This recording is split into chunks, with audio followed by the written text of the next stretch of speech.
Bonjour à tous, c'est le Zerker qui vous parle donc pour une nouvelle vidéo. Vidéo conclusion. Conclusion sur quoi? Eh bien, conclusion sur la première vague Lego Legends of Shima 2014. Voilà, donc vague 1, j'ai déjà dit. Et donc, bah, on va revoir un peu ensemble les différents modèles sortis au long de cette première vague, voir un peu ce que moi j'ai préféré, ce que je pense avec un modèle, voilà. Bref, faire tout ça dans la joie et la bonne humeur. Par contre, juste deux choses avant qu'on commence. La première, c'est que deux modèles sont manquants, deux modèles promotionnels, donc un avec Gorzal, l'autre avec Sparatus. Je vous mettrai dans la description de la vidéo les liens pour voir un peu à quoi ressemble ce modèle promotionnel. Rien de spécialement incroyable entre nous, voilà, juste pas voulu les choper, donc bon, ils n'apparaissent pas, mais ils sont bel et bien sortis et vous les aurez en lien dans la vidéo. Autre chose par contre que j'ai chopé mais que je n'ai pas inclus, ce sont les cadeaux qu'on a dans le magazine Lego Legend of Shima. Tout simplement parce que bah, c'est vraiment partie des sets officiels en soi. Et bon, bah, des fois, certaines surprises sont pas vraiment, entre guillemets, en cohérence avec la vague cette année-là, la première vague, l'histoire de la première vague. Donc bon, j'ai pas mis ça là-dedans, mais voilà, sachez aussi que ça existe. Car c'est un cadeau qui soit effectivement lié à cette première vague, mais pas tous. Donc je les ai pas mis. Là, vous aurez juste les boîtes de jeux, les speeders et les bêtes légendaires. Voilà. Et donc on va considérer avec les boîtes de jeux, et on va commencer par l'ordre de prix en clair en premier. Eh bien, le véhicule chauve-souris, donc il doit coûter, je crois, un poil plus de 9,99. C'est plus dans les 14,99 là, dans ces eaux-là, donc il ressemble à ceci. Alors, mon avis là-dessus, donc d'ailleurs, c'est le véhicule chauve-souris, j'y arrivé, qui vient avec, hop là, qui vient avec Madame Eris et sa petite structure à côté d'elle, voilà, comme ceci. Donc, ce modèle-là, point fort, le fait que pour ce prix-là, on a un mécanisme assez intéressant, point faible, le design qui est là, pas super fini, qui est super plat, enfin, après, c'est une chauve-souris, tu me diras, mais qui en soi n'est pas super intéressant à construire, voilà, donc certes, voilà, bon mécanisme, mais design hélas un peu bof, malgré le fait quand même qu'on ait deux figurines, donc on est quand même quelque chose de complet. Mais voilà, c'est vrai que voilà, à part le mécanisme, il n'y a pas grand chose qui en sort, et c'est un peu dommage. Donc pas spécialement un modèle que je peux vous recommander, même c'est vrai que ça reste entrée de gamme, ça reste pas trop cher, donc un peu bah, à vous de voir, hein, mais vient ensuite un autre véhicule volant pour 20 euros, si je ne dis pas de bêtises. C'est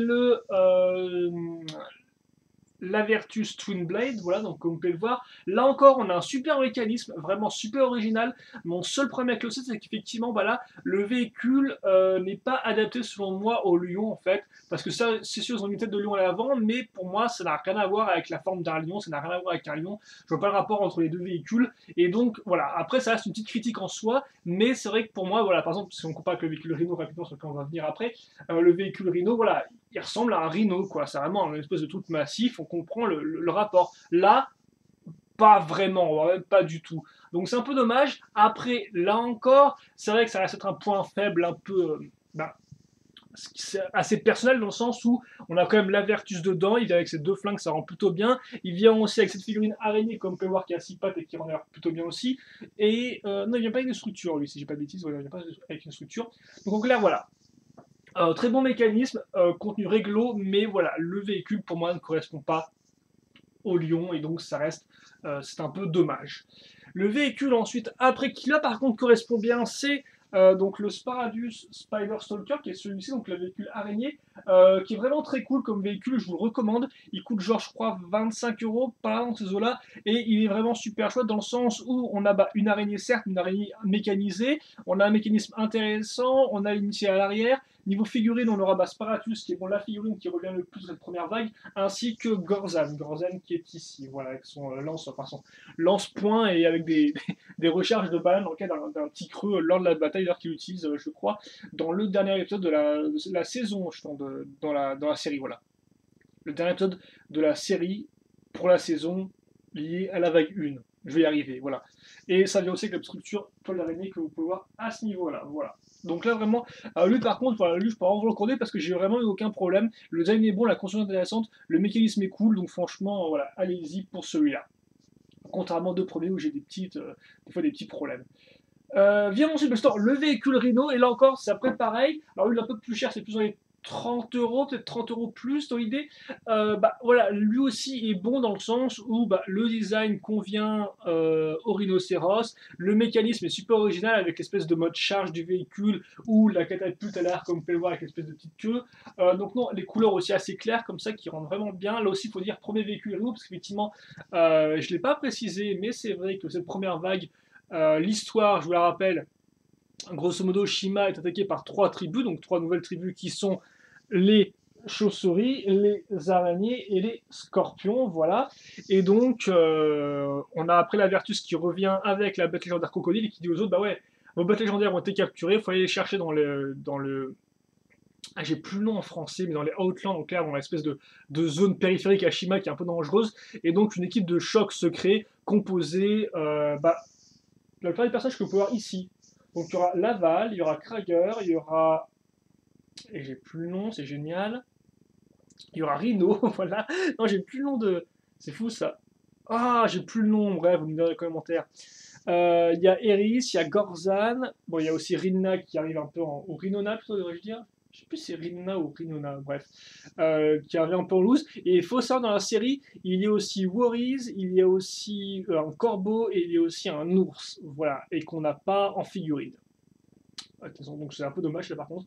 Et aussi bien sûr l'équipe est aidée dans les Outlands par notre ami Lavertus qu'on a pu voir tout à l'heure dans son avion, voilà, dans son hélicoptère double hélice. Qui a vraiment un mécanisme cool. Donc c'est ça un peu l'histoire, voilà, et donc effectivement, là, cette nouvelle vague inclut les rhinos en nouvelle tribu, qui était déjà présente bien sûr dans la série en 2013, mais qui n'était pas présente en jouet. Donc c'est cool à voir. Et donc en plus, Noël quand même inclut et le rhino, donc j'ai plus le nom, et Rhinona, voilà. Ça inclut aussi d'ailleurs une figurine araignée qui est celle-ci, avec comme par une nouvelle moule de pièces pattes à l'arrière. Donc comme ceci. Donc là encore, ouais, vraiment bon set que je peux vous conseiller. J'ai eu un peu de mal à comprendre au début le set quand je l'ai fini de monter, mais vraiment, avec un peu de jouabilité, un peu de temps avec, il est vraiment bien. Et il a une petite bonne taille. Il est bien compact, assez haut tout de même, donc il fait bien l'affaire. Vient ensuite le Scorpion. Alors par contre, j'ai plus le nom, je crois que c'est pas possible. Bref, c'est le véhicule de Scorn, donc il est le jeu de Scorpion qui d'ailleurs est exclusif à ce set-là. Donc le Scorpion Conqueror avec une jolie armure dorée, et en plus d'ailleurs, son armure, là vous pouvez le voir, est une pièce exclusive, et elle est exclusive à lui pour l'instant, cette première vague. Il y a une espèce de dard à l'arrière, donc ça rend vraiment bien. Donc voilà, figurine exclue à cette là. Et d'ailleurs, dans cette là, vous aurez aussi deux figurines qui sont celles de Laval et Krager. Là encore, Krager est exclusif à ce modèle là. Laval, par contre, on le retrouvera après, mais quand même, on peut noter Laval qui vient avec un bouclier, l'épée couleur noire, donc ça rend vraiment bien. Par contre, voilà, comme ceci, peut-être, pour bien voir les figurines. Donc on a vraiment une très bonne section de figurines pour le Scorpion Stinger. Après, par contre, c'est vrai que j'ai pas été spécialement plus emballé que ça par le véhicule, mais c'est en plus un personnel parce qu'en soit, voilà, il reprend bien la forme du scorpion, le mécanisme est intéressant, on a le côté un peu industriel, un peu mécanique du véhicule, donc au final, c'est comme celui-là que j'ai beaucoup apprécié de véhicule, mais je sais pas, il y a un truc sur lequel je bloque avec ce véhicule-là, je ne saurais pas trop vous dire. Je vous rappelle que la queue, par contre, est fixée là, vous pouvez la bouger, vous pouvez bouger l'embout, lance-missile au bout, par contre. Par contre, les pinces peuvent s'ouvrir, c'est le mécanisme, et ça c'est intéressant. Et comme power, il a deux gros blasters, la Discord. Hein, voilà. Donc, bon petit set qui coûte, je crois, entre 40 et 50 euros, si je ne dis pas de bêtises. Et qui, honnêtement, objectivement, est bien, mais c'est vrai que moi, je ne sais pas pourquoi, je n'ai pas plus accroché. Peut-être la forme, peut-être la construction, mais voilà. Et pourtant, bah ouais, il fait les choses plutôt bien, mais voilà, j'ai pas plus kiffé, comme diraient les jeunes. Néanmoins, il a quand même voilà, 3 figurines, franchement, de super qualité, qui étaient peut-être même, je crois, peut-être le meilleur set niveau figurines, niveau concept de figurines, je trouve. Pour moi, personnellement, qui a la chance de posséder tous les sets. Quoi.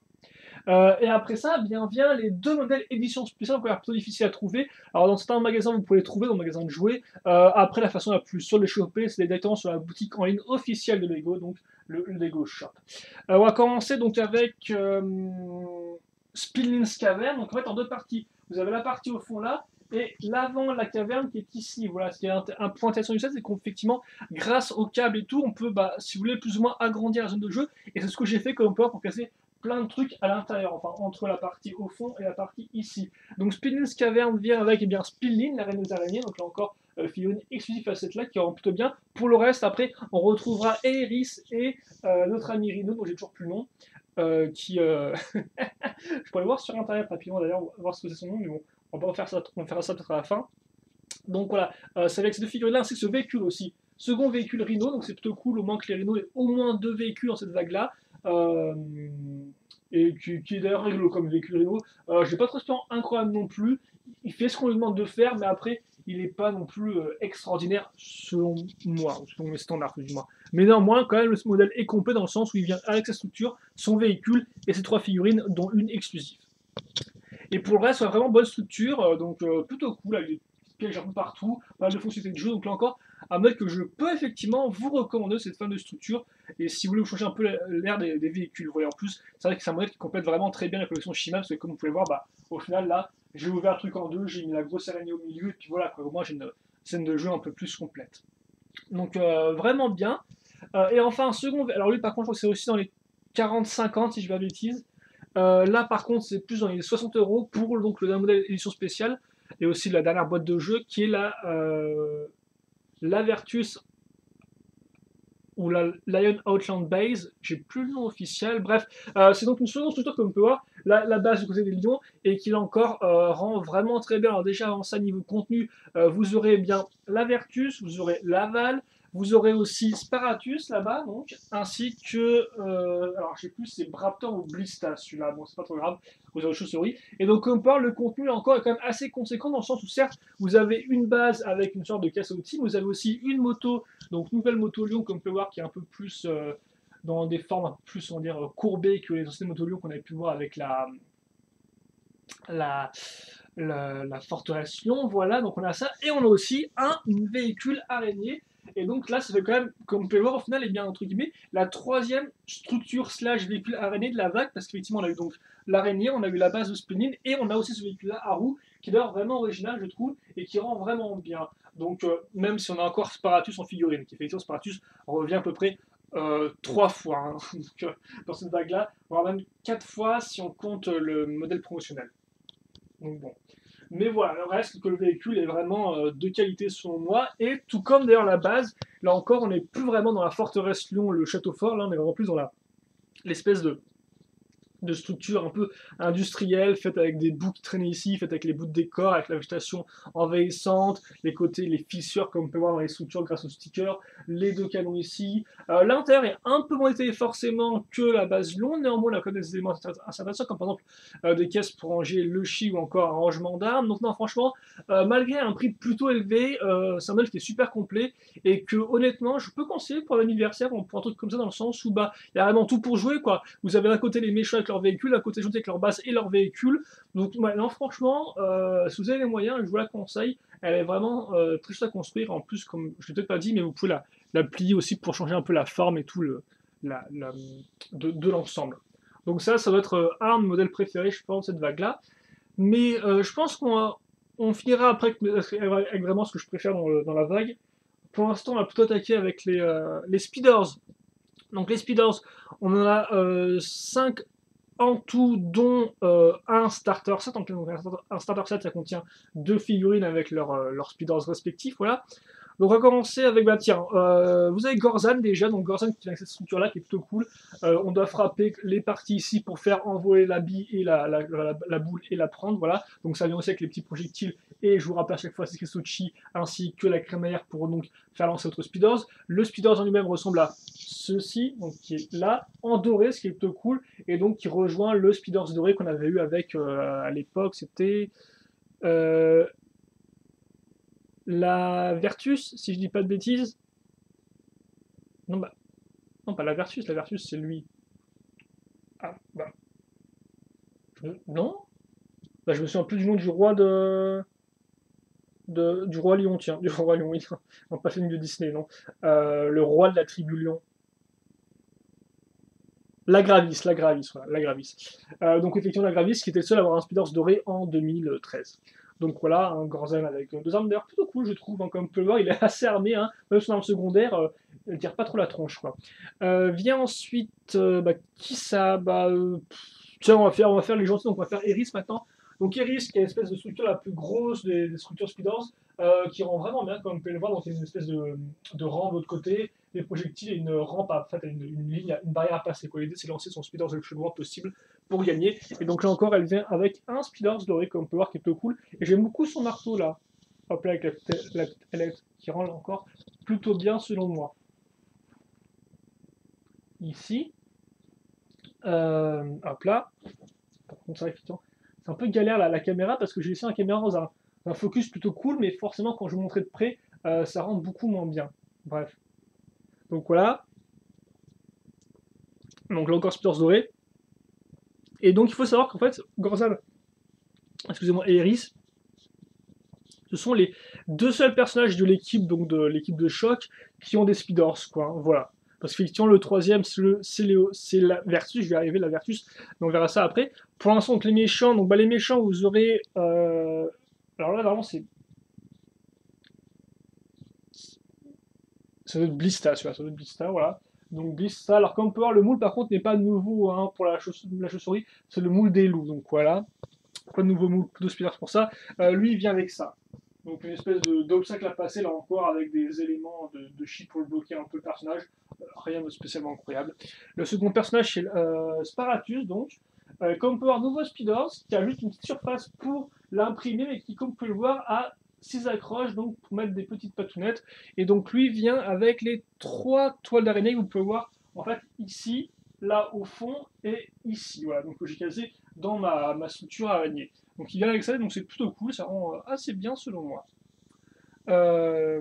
Et ensuite, eh bien, on en vient effectivement au starter set. Donc le starter set contient et la Vertus dans son uniforme, par contre, ça faut noter, de Shadowwind, donc comme ceci. Alors par contre, il n'a pas le casque, hein, donc ça reste la Vertus dessus, mais par contre c'est exclusif à cette là, tout comme la version Speeders, voilà, qui forcément reprend le moule des lions, voilà, donc rien Vertus là-dessus, donc il n'est pas doré contrairement aux autres. Et il vient avec une autre figurine qui est là aussi exclusif, c'est, alors, je sais plus son nom, je n'ai plus son nom effectivement à lui, c'est Scolder, je crois, Scolder. Donc comme on peut le voir, bah, qui reprend le moule de Sparatus, sauf qu'il a juste 2 pattes à l'avant, et donc figurine au final bah, qui est exclusif à cette là. Donc particulier, mais au moins ça rajoute de la jouabilité. Excusez-moi, je dois. Voilà. Donc notre ami Scolder, qui au final bah, est exclusif à cette là. Et donc les deux viennent avec juste cette structure-là, qui est assez nulle, parce qu'effectivement il faut savoir qu'auparavant les starter sets avaient l'avantage en fait, d'avoir 3 jeux en un. Alors bon, c'était pas non plus exceptionnel en soi, mais au moins c'est 3 jeux en un. Là, c'est plus tout le cas, au final vous avez juste une structure, un type de jeu, et puis basta, quoi. Au final, vraiment, l'intérêt du starter, c'est les 2 figurines qui sont exclusifs. Voilà. Et les speeders aussi qui rentrent plutôt pas mal. Mais à part ça, franchement, c'est tout. Donc c'est un peu dommage parce que niveau jouabilité, bah, ça y perd beaucoup. Et enfin, donc, troisième type de produit pour cette première vague, et aussi nouveau type de produit pour Shimas, ce sont donc les bêtes légendaires. Les fameuses bêtes légendaires qu'il faut les sauver. Donc bon, là encore, par contre, elles ne sont pas toutes. Hein, donc vous n'aurez pas le rhino, vous n'aurez pas l'ours, vous n'aurez pas le corbeau, voilà. Mais par contre, vous en avez quand même 5. Et donc, comme on peut voir à chaque fois, les bêtes légendaires viennent avec leur figurine, enfin, entre guillemets, la figurine la plus connue de chacune des tribus. Sauf que oui, mais non, parce qu'elles viennent effectivement avec leur imprimé 2013. Donc, si vous voulez les imprimer 2014 avec les armures cool, il faudra vous payer 7. Quand tu me diras, effectivement, Iris, la pauvre, la seule à ne pas avoir d'armure de type 2.0. Même alors qu'en plus, elle avait une armure 2.0 en fin 2013. Donc, je ne sais pas trop pourquoi ils ont fait ça, mais bon, c'est pas trop grave. Mais non, c'est bizarre, pourquoi ils ont fait une dorée sur la version de la caverne de Spinning alors qu'il y a une version argentée sur sa version solo. Bref. Donc ouais, comme vous pouvez le voir, hein, vous aurez donc le lion avec l'aval, et donc oui, les animaux qui utilisent donc les nouveaux joints système, Lego système, donc avec des petites, ce qu'on appelle des boules joints, ou des bols jaunes plutôt, ouais, des bols jaunes et des connecteurs.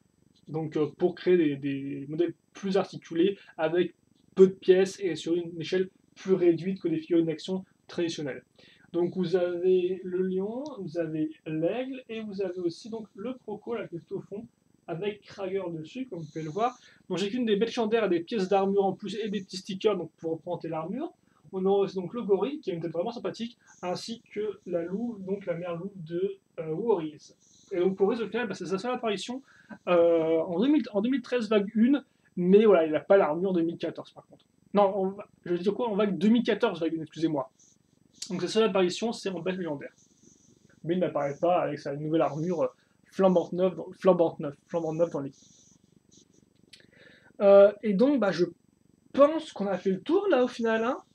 Je veux dire, j'ai parlé d'à peu près toutes les choses dont il y avait à parler pour les différents types de boîtes de jeux. Donc, comme ceci, les gentils d'un côté, bête légendaire au milieu, et les méchants ici. Et donc comme quoi les méchants quand même sont assez importants, une fois qu'on a cumulé toutes les choses ensemble. Hein. Il faut dire aussi qu'ils ont quand même des structures assez grosses, je trouve, niveau véhicule. Aussi bien le véhicule de Scorn, que le véhicule araignée, que le véhicule noir là-bas, que même le véhicule le chaussure, même s'il n'est pas super intéressant entre guillemets niveau design, il prend aussi quand même pas mal de place. Quoi. Encore ça peut être un avantage, c'est qu'effectivement on a l'impression d'avoir pour son argent, on a l'impression d'avoir pour son argent dans le sens où il est quand même assez imposant par rapport à une figurine de base. Et à côté des gentils, donc qui est forcément qui est un peu plus tristouné dans un certain sens, parce que comme on peut le voir, au final, on a surtout trois choses quoi, en soi. On a le véhicule ici, on a ce véhicule-là, et on a la base, quoi. Et c'est à peu près tout en soi. Alors bien sûr, on a des petits véhicules comme la moto ou ça, mais bon. Est-ce que je peux faire un plan total de... Voilà. Donc ça, c'est tout 2014, vague 1 Shima, sans minus les deux modèles promotionnels qui sont pas vraiment super importants. Mais qui vous rajoutent quand même un Gorzan et un Sparatus au cas où vous n'en avez pas. C'est le Gorzan d'ailleurs, Gorzan qui apparaît quand même aussi 2 fois là encore dans cette vague-là. Vu qu'il apparaît en Speeders et en boîte de jeu, et aussi il apparaît certes en bête légendaire, même si bon, la bête légendaire c'est pas son après 2014, donc je laisse passer.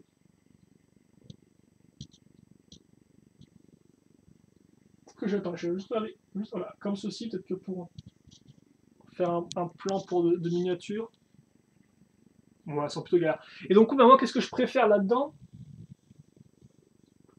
alors, en boîte de jeu, c'est simple. En boîte de jeu, ce que je préfère, vous avez compris, mes modèles préférés, c'est, je pense, l'araignée, c'est le véhicule Rhino, et c'est donc les deux structures, celle-ci et celle-là. Après, si je dois faire un choix, je dirais sûrement le véhicule araignée, parce que c'est le moins cher, donc c'est facile, c'est le plus abordable, et la base, dans le sens où c'est l'opposé, c'est le plus cher, mais c'est aussi le plus complet. Voilà. Donc c'est mes deux modèles préférés en boîte de jeu. Niveau speeders, je préfère à l'aigle parce que c'est la plus complète. Après, j'aime aussi bien la structure de Gorzan qui est plutôt cool, je trouve. Voilà.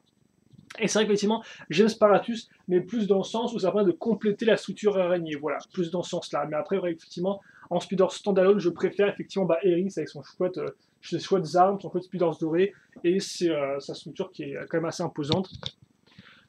Et enfin, en bête légendaire, je préfère aussi l'aigle, qui est selon moi le plus original de tous, vu que c'est le seul volant, logique. Tu me diras, c'est mieux un corbeau et un aigle, ça n'aurait peut-être pas été pareil, mais là, effectivement, comme c'est le seul qui est volant qui a été fait, donc voilà. Quoi. Après, j'aime bien le gorille parce qu'il est vraiment assez original dans un certain sens. Donc voilà. Donc c'est mes préférés, quoi. Le véhicule araignée et la base de notre ami Lavertus. Ensuite, le Speeders de Eris ou de Gorzan, et idem pour les bêtes légendaires. Au final, je suis plus sur l'aigle ou sur le gorille. Après, ça peut dire que les autres sont nuls, les autres sont pleins de qualité, mais voilà, ça c'est mes petites préférées à moi. Et donc, je pense que c'est à peu près tout. Alors, rappelons bilan sur cette première vague Shima, parce qu'effectivement, il faut savoir que la seconde vague Shima n'aura pas grand chose à voir avec la première vague, dans le sens où on a des nouvelles tribus qui débarquent, et au final, les araignées, les scorpions, tout ça, vous pouvez leur dire au revoir, quoi. Hein. Ok, vous auriez voulu en avoir plus, pas du tout, quoi. Là encore, je mettrai peut-être un lien, je sais pas si Brickset a les boîtes des nouveaux modèles, c'est possible qu'il les ait, donc je les mettrai si c'est le cas, je les mettrai en lien, comme ça vous pouvez voir directement vous-même les nouveaux sets, et vous spoiler si vous voulez le faire ou pas, avant leur sortie en magasin, qui devrait arriver en début juillet, je suppose. Magasin spécialisé sur internet, bien sûr. Donc au final, ouais, c'est une première vague 2014 qui est un peu particulière, parce qu'on dirait plus une sorte de vague 1.5, quoi, une vague de transition plus que tellement une seconde vague. Déjà, je suis un peu déçu, donc là aussi, je vais mettre dans mon avis la série qui est terminée, enfin la série pour la première vague qui est terminée, voilà, du moins. Donc déjà, je suis déçu par les 3 nouvelles tribus qui au final n'étaient pas des plus intéressants. Déjà voilà, araignée, scorpion, chauve-souris, c'est pas les designs les plus originaux du siècle, encore des designs avec plein de petites pattes dans tous les sens, et ça Lego aime bien les trucs pas de petites pattes. Donc ouais, des tribus au final qui ne sont pas révélées super intéressantes, et d'ailleurs idem dans la série, pas super charismatiques quoi, elles sont pas plus intelligentes que d'autres tribus, elles sont juste un peu plus, des fois elles ont l'air un peu plus violentes, même pas, donc ouais, non quoi. 3 tribus qui au final n'étaient pas, selon moi, qui n'ont pas été super bien exploités. Par exemple, les chaussures, c'est quand même une grosse blague, hein. Il y a quand même juste 2 figurines de chaussures dans toute la vague, je tiens à le préciser, donc c'est déjà, c'est ok, voilà, hein, pourquoi pas. Scorm est cool, c'est vrai, mais voilà, il a vraiment que le design pour lui. Après, oui, non, je sais pas, quoi, on a eu 3 tribus qui étaient ok, mais qui faisaient vraiment du genre, ce qu'on appelle filler en clair, là pour remplir la vague, quoi, un peu dans l'idée, mais qui n'ont jamais vraiment pu être exploités à leur plein potentiel, je pense, quoi, dans l'idée. Après, par contre, ça, j'ai mis quand même bien le scénario de base, hein. L'idée que, voilà, on est dans une zone un peu plus ouverte, la Outland, qu'on allait prendre une équipe, bien sûr, de force pour aller chercher les bêtes légendaires, qui étaient enfin unis après 2013. Donc ça, j'aimais vraiment beaucoup le concept de l'histoire, ça assez simple, mais ça fonctionnait plutôt bien. Mais voilà, c'est vrai qu'effectivement, quand on regarde après la vague telle qu'elle, on se dit, voilà quoi, c'est une vague de continuité. Elle a rien révolutionné, elle a un peu plus avancé l'histoire, mais en soi, voilà quoi. Alors après, voilà, c'est vrai que c'est un peu. C'est mon avis là-dessus. Après, il n'en reste pas moins qu'il y avait quand même des bons moments dans la vague, hein. Par exemple, l'histoire avec la Vertu, c'était plutôt cool. Si vous avez vu la série, d'ailleurs, je crois qu'elle est diffusée à l'écran, c'est être. Ah non, c'est Ninjago que j'ai vu à diffuser sur France 3, je crois. Bref. Donc ouais, la vertu c'était plutôt cool, les belles légendaires aussi, mais voilà, c'est vrai que je pense qu'il manquait quand même quelque chose pour rendre vraiment la vague intéressante ou vraiment la rendre forte. Après, niveau 7 en soi, je pense que malgré ça, justement, on a eu pas mal de bons sets, quoi. Alors, après, on a eu des sets qui étaient un peu plus décevants, mais néanmoins intéressants au niveau technique, par exemple celui-là, qui rend très cool. On a des sets aussi plein de couleurs, je trouve, hein, avec le blanc des rhinos, forcément le orange-jaune qui revient avec les lions, des couleurs plus foncées ici. Euh, non, franchement, je pense que niveau 7, on a eu des bonnes choses. Aussi bien au niveau technique, contenu. Les nouvelles figurines, franchement, étaient super bien avec les armures argentées, les nouveaux imprimés, ça en est plutôt bien. La nouvelle tribu des rhinos en jouet était assez intéressante. J'ai beaucoup aimé le fait qu'ils fassent une rhino aussi avec en plus, donc c'est pas rien. Comme j'ai dit, les figurines après araignée telles quelles et tout, elles sont ok là encore. Après, certaines sont moins charismatiques que d'autres. Mais après, voilà, ça, elles ont été pas super exploitées niveau histoire. Et voilà. Donc au final, c'est une vague qui était plutôt bonne, mais qui n'était pas non plus exceptionnelle, et qui va pas non plus vraiment redonner confiance en l'histoire de Shima, quoi. Donc bon, après l'histoire est ok, mais c'est vrai que après elle est pour les jeunes. C'est vrai qu'effectivement Shima c'est quand même beaucoup plus pour les plus jeunes, contrairement à Ninjago qui est peut-être un peu plus pour les plus vieux, je pense, dans la façon dont c'est fait, enfin pour la série animée tout du moins. Donc bon, je peux plus trop me plaindre de ce niveau-là, quoi. Mais voilà. Alors après, par contre, c'est vrai qu'effectivement, Speeders, comme vous avez pu le voir, on a eu que 5 Speeders sur cette vague 1 et on n'en aura au final que 5 pour cette vague-là en question, quoi. Et c'est vrai que c'était peut-être un peu décevant, j'ai trouvé. C'était ok parce qu'on avait 5, mais au final, c'était un peu décevant ici et là. Je trouve par exemple la chauve-souris, c'est franchement pas super intéressant. Le starter, comme j'ai dit, la jouabilité est un peu nulle, donc bon, un peu particulier. Donc voilà, c'est un peu mitigé ici et là, mais après, reste quand même des très bons sets, reste des bonnes figurines. Et voilà, une petite continuation d'histoire de 2013. Donc bon, j'attends maintenant 2014, qui va vraiment introduire, je pense, des choses, entre guillemets, véritablement nouvelles. Alors, ça, ce sera aussi une continuité dans un certain sens, mais pas vraiment le même type de continuité que 2013. Quoi. 2013, c'était vraiment du genre, on avait parlé au début des bêtes légendaires, fin 2014, enfin, fin vague 1 2014, on a récupéré les bêtes légendaires, quoi, voilà. Donc au final, c'était vraiment voilà, plus pour finir l'histoire, je pense. Et donc là, j'attends avec impatience de voir comment ils vont faire la nouvelle vague, voir un peu comment toutes les nouvelles tribus vont se démarquer. Si elles vont être plus intéressantes, et je l'espère, que les 3 nouvelles tribus qui ont été introduites un peu en loose pour cette vague 1 2014. Et donc voilà. Donc on va se quitter là-dessus. J'espère que vous avez apprécié la vidéo, qui est des fois peut-être un peu trop floue, où je m'embrouille un peu. Si vous avez des questions dans les commentaires, vous pouvez me les poser. Je réponds avec grand plaisir comme d'habitude. Et puis nous, on se retrouve plus tard pour de nouvelles vidéos. Et je l'espère, on se retrouvera très prochainement aussi pour Shima, vague 2 2014. Et donc on verra un peu ce qu'il en est. Il y a visiblement pas mal de ça déjà qui ont l'air assez rigolos et originaux. Voilà. Sans parler bien sûr des tribus. Allez, on cite là-dessus et à la prochaine pour de vidéos. Salut, salut!